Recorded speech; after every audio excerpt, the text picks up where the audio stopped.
Happy Black History Month.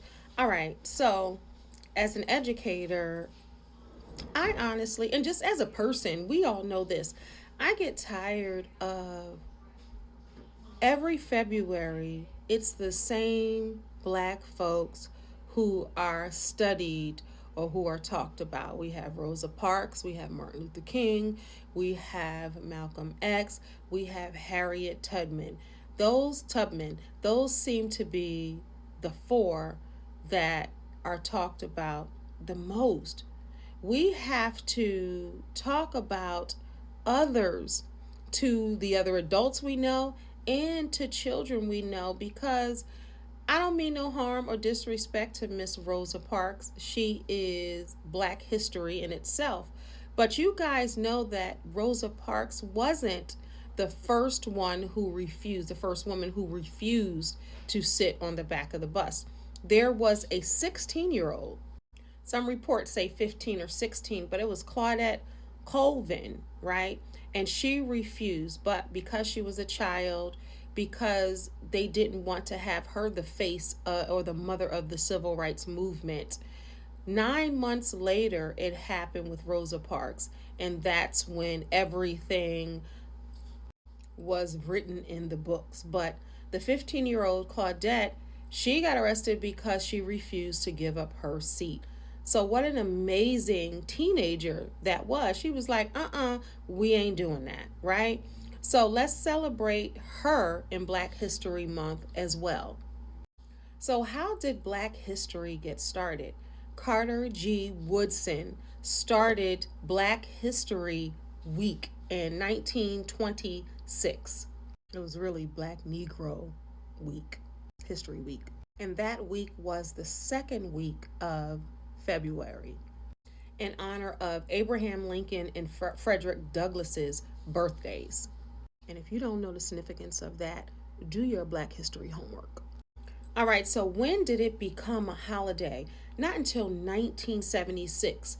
So it was established as Black or Negro History Week in 1926, but it wasn't recognized broadly by the president until 1976.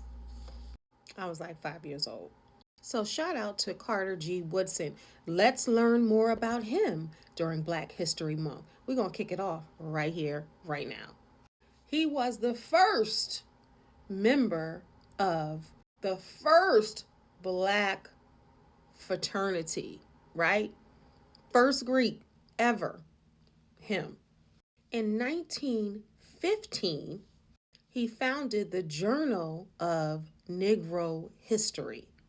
He was even a dean at Howard University, y'all.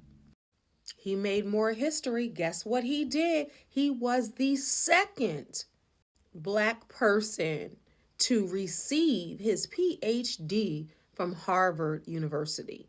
Y'all know who the first was? Ding, ding, ding, ding. W.E.B. Du Bois. See, more Black history. And we're so grateful and thankful to Carter G. Woodson for seeing and knowing so far ahead that we weren't involved in American history per se. We know we were, but it wasn't recognized. So he said, you know what? We got to recognize that, even if it's for a week.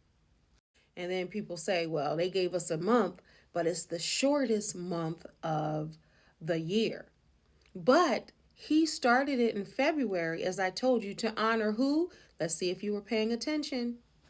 So that's why it's in February. It wasn't like they just gave it to us because it was the shortest month of the year. It was him, who, Black man, created it for February. Carter G. Woodson was born in 1875. Just think about that. So for him to know his worth and his value in those times was amazing. For him to be a high school principal, starting a journal, being in a Black fraternity, getting his PhD at Harvard, his doctorate, right, was huge. And he passed away in 1950. he truly lived a life of service and love for Black people. I was born to make history. Hashtag Black History Month.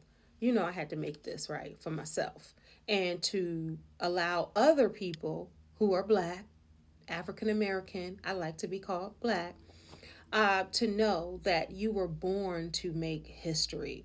We've experienced so much in the United States when it comes to Black folks, and we're still experiencing it now.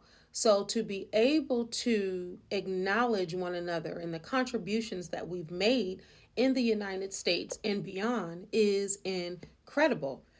We wouldn't be doing a lot of things if it wasn't for Black inventors, Black politicians, Black activists, and so much more. So, all month, we are going to talk about Black history. Some people that you know about, some people that you may have heard about, some people you have no idea about. I just think it's so important to be able to recognize and understand from which we come, right? The shoulders that we stand on, the courage that they had to be on the front lines when it wasn't easy.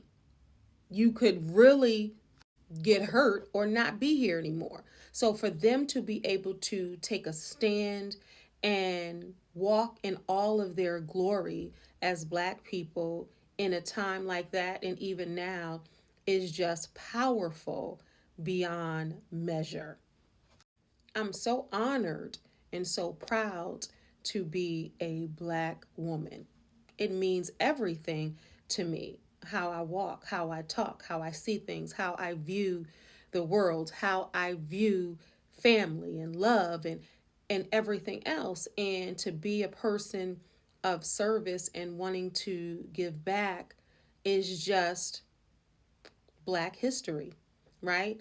And celebrating the people in my family who have done things. You know, it's so important to recognize Black history even in your own families and the families that you know and surround you and your community every single day. So, Black history never stops. We're continuously making Black history. Like they say, I am my ancestors' wildest dreams. All right, y'all. Thank you for watching. This is Kendell Lenice, the Remix Coach, your fave life coach, and your Black History historian this month. I can speak it into existence, right? If they could, I can. If they could make history, you can. So think about ways that you can contribute this month to Black History Month. What kind of information can you pass down to other people? Now, all we got to do is search and you can find some facts. So do that. Be proactive in learning more.